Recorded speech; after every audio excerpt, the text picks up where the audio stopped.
So, the wicked day of destiny is finally upon us. The doom of the great King Arthur, at the hands of his own son, the villainous Mordred, born of an unholy union between half-brother and sister. Only in Mary Stuart's The Wicked Day, we learn much about the legend of Mordred and about her own interpretation of the myth of the man who killed King Arthur. Mordred is more sympathetic in this than, say, in Excalibur, where he serves as the most evil guy in England, TM, and is basically like really only there to give Arthur a good killing. Um, for starters, the legend of Mordred is a complicated one, as we don't actually know much of anything about Mordred. Mary Stuart herself admits that there's about as little to support the existence of Mordred as there is to support the existence of Merlin or Lancelot. Merlin and Mordred, however, they actually do have a point in their favor in that they're sort of sporadically mentioned every once in a while, possibly not even the same people, but no one really gives an explanation on who they are or who they're talking about at any given time. The the first and really only historic mention of Mordred is a line about the Battle of Camlan, in which both Arthur and Mordred fell. Funny enough, it doesn't actually say that Arthur and Mordred were on opposite sides. They could have been allies working together. Um, and I love that in her little notes at the back of the book, Mary Stuart mentions how she was tempted to write about how they were allies and how they died together defending England from some great foe or whatever. But she sort of knew what the people wanted, and well, she didn't quite give them that either. Um, she gives us instead a Mordred who is complicated and ambitious. Mordred who is at first raised a fisherman's son, and then falsely as a bastard son of King Lot of Lothian, uh, only to learn later about his true parentage, right, being the son of King Arthur. And that's when the fun times start, really. See, Mordred grew up with his brothers, right, the sons of Morgause, witch queen of Lothian and Orkney, or as I like to call her, the Circe before Circe was cool. Because Morgause is crazy, like Circe, has a really creepy relationship with a bunch of people who are related to her. She's not nearly as smart as she thinks she is, and and she's easily frustrated when things don't go her way. Also, she's blonde, so Circe. But I digress. Um, her her sons are really a bunch of jerks. I'm sorry. I'm sad to say. In my professional opinion, they okay, so Mary Stuart relied primarily on the works of Geoffrey of Monmouth and Thomas Malory for her interpretation of characters. Um, Sadly, that means that neither scholar had a great had an all that great opinion of, say, Gaheris and Gareth, Gawain, and Agravain. They're all self-centered and egotistical. They're just mean spirited freaks, really.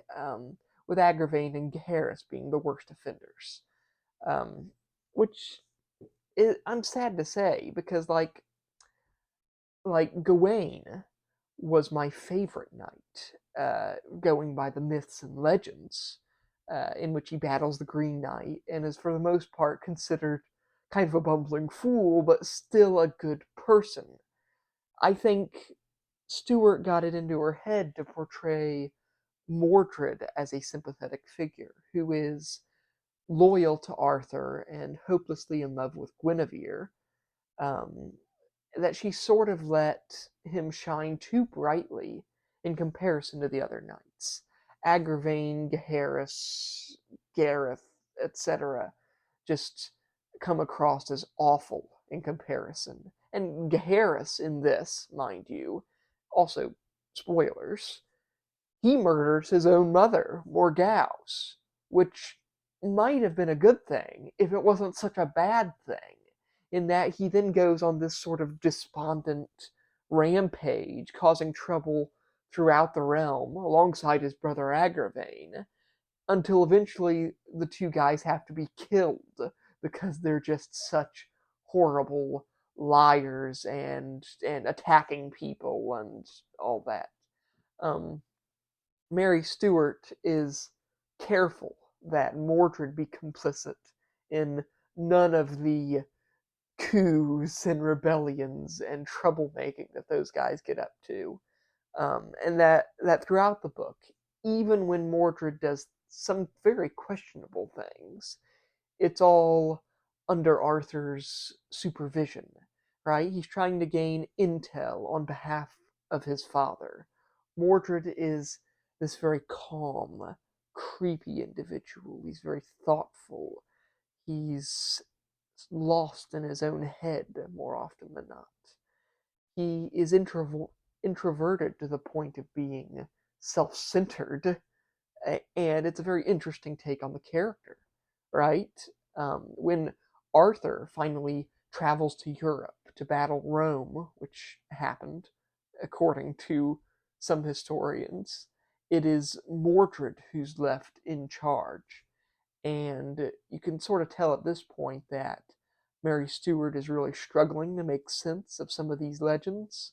So what happens is Mordred is left in charge of England, and then they hear news that Arthur is dead.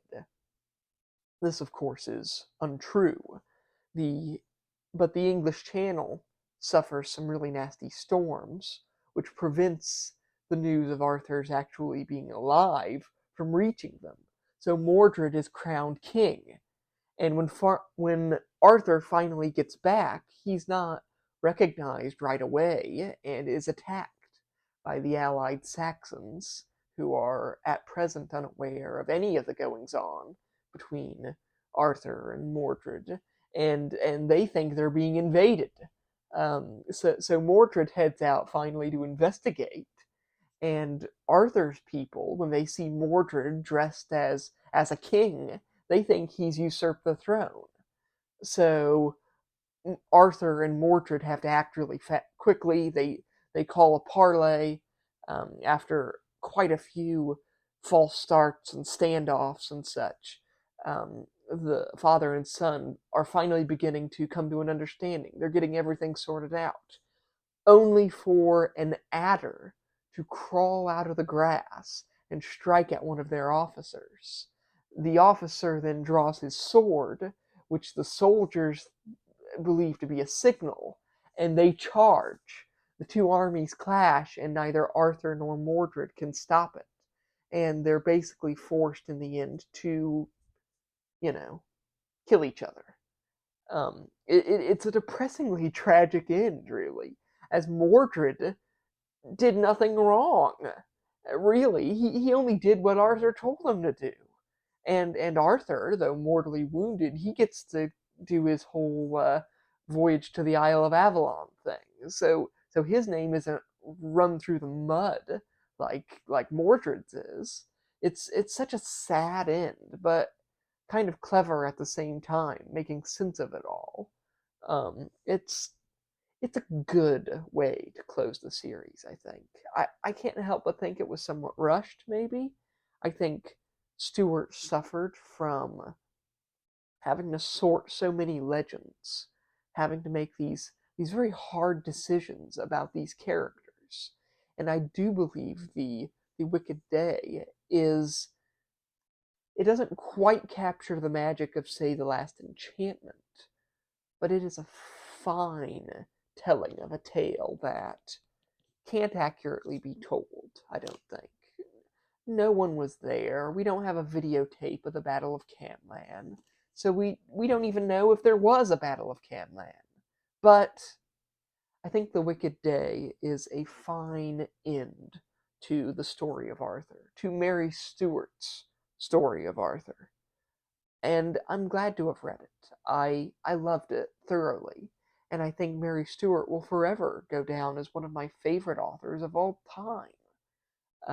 More people should read her work, should discuss her work, and more people should remember this incredible author who's extremely intelligent, curiously witty, and has this sense of tongue in cheek, almost this profound confidence in her own writing and her own abilities that I can't help but find charming.